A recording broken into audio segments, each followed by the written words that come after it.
mo dito? In-invite ka rin ba ni Ina na mag-volunteer? Hindi naman kayo close personally, di ba? Actually, hindi ko alam na may party pa lang yun.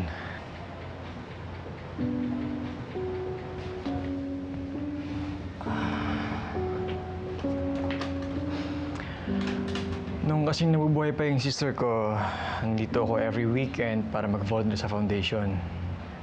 Dito rin kasi siya ma-attend ng art school para sa mga may special needs. Yung ba yung anak ng boss mo? Mabait sa bata, ah. Alam mo, akala ko dati napipilitan lang si Ina mag-conduct ng outreach dahil yun yung gusto ng parents niya. Pero na-realize ko ngayon, mukhang sincere naman yung efforts niya. Hindi lang pang photo op. Minsan talaga mali yung pagkakakilala natin sa mga tao. Say cheese!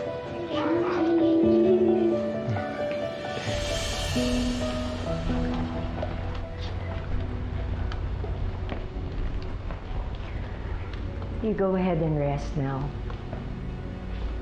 Mamaya padadalahan na lang kita ng dinner.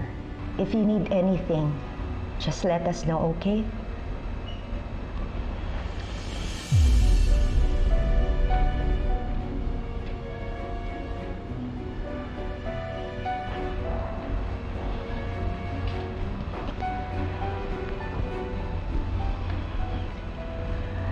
Nakausap ko na pala si Ivan. Ipe-prepare na raw niya yung mga documents na isasabit natin dun sa piskal. Mag-leave ka na muna sa work mo para masamahan mo kami ni Trixie dun sa prosecutor's office. Kailangan kasi ma-certify under oath para sa affidavit niya. Excuse me. Merong susurpresahin tayo kagaya ni Ino. Meron ding i-disappoint tayo kapag lumabas na yung totoong kulay nila.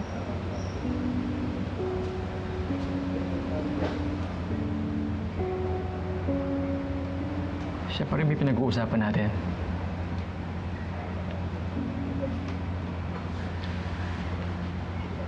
Alam mo, sorry kung na-disappoint kita dahil mas kinampihan ko si Ira. Kaya lang, ano naman ang aasahan mo? Iwan ko si Ira, girlfriend ko. Ako din naman na-disappoint eh.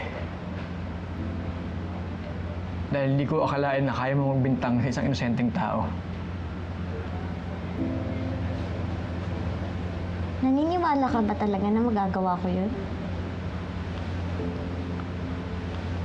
Higit 4 na taon tayong magkaibigan, Bonnie. Dapat alam mo na hindi ko kayang magsinungaling para manira ng kapwa. Pero anong ginawa mo? Hinusgaan mo lang din ako. Kaya hindi ko na ipagsisiksikan yung sarili ko sa'yo.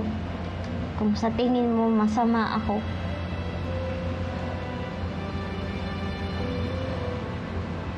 saan binaliwala mo lang din naman yung pinagsamahan natin.